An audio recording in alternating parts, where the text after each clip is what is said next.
क्या आप जानते हैं, हमारे एक साल का समय देवताओं के लिए सिर्फ एक दिन होता है।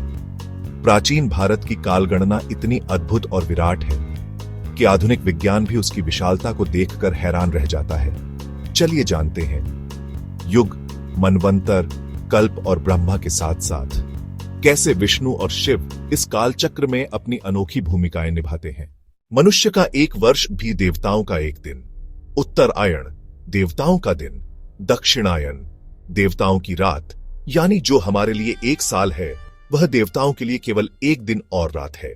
समय को 4 युगों में बांटा गया है। सत्ययुग 17,28,000 वर्ष, त्रेता युग 12,94,000 वर्ष, द्वापर युग 8,64,000 वर्ष और कलयुग 4,32,000 वर्ष। चारों मिलकर बनाते हैं एक महायुग 45,20,000 वर्ष का।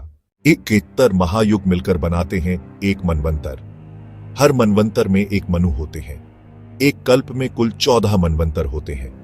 वर्तमान में हम जी रहे हैं 7वें मनु, वैवस्वत मनु के शासन काल में। 6000 महायुग पूरे होते हैं तो बनता है एक कल्प, यानी ब्रह्मा का केवल एक दिन। इतना ही लंबा उनकी रात होती है जिसमें सृष्टि लीन हो जाती है। और ब्रह्मा का जीवन काल है 100 वर्ष, यानी 311 ट्रिलियन से भी अधिक मानव वर्ष। लेकिन सवाल यह है, जब कल्प का अंत होता है और प्रलय आता है तो जीवों की रक्षा कौन करता है? उत्तर है भगवान विष्णु। मनवंतर के अंत में जल प्रलय से मनु को बचाने के लिए उन्होंने मत्स्य अवतार लिया। वह अनंत शेष पर क्षीर सागर में योग निद्रा में रहते हैं।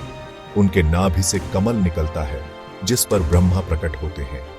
यानी सृष्टि का आरंभ विष्णु से होता है और हर युग में वे अवतार लेकर धर्म की रक्षा करते हैं। और जब सृष्टि का अंत होता है तो प्रलय का संहारक रूप लेकर सामने आते हैं महादेव शिव। उनका नटराज का तांडव समय के चक्र का प्रतीक है। उनके डमरू से निकलती ध्वनि ही ब्रह्मांड की गति है। महाप्रलय में सारी सृष्टि शिव में लीन हो जाती है।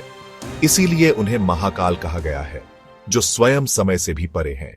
आज हम कलियुग में जी रहे हैं, जो 302 ईसा पूर्व महाभारत युद्ध के बाद शुरू हुआ। वैवस्वत मनवंतर का 28वां महायुग पूरा हो चुका है और अब 29वें महायुग का कलियुग चल रहा है। कलियुग की अवधि है 4,32,000 वर्ष, जिसमें से अभी केवल 5,000 वर्ष ही बीते हैं। सोचिए, इंसान की छोटी सी जिंदगी 100 साल की होती है, पर प्राचीन भारत ने समय को ट्रिलियनों वर्षों में मापा।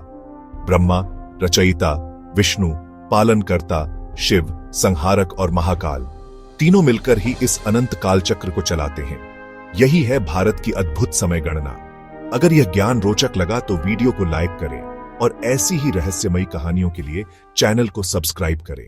अगले वीडियो में जाने क्या टाइम ट्रैवल करके हुआ बलराम और रेवती का विवाह, राजा रैवत, ब्रह्मा कथा और टाइम ट्रैवल।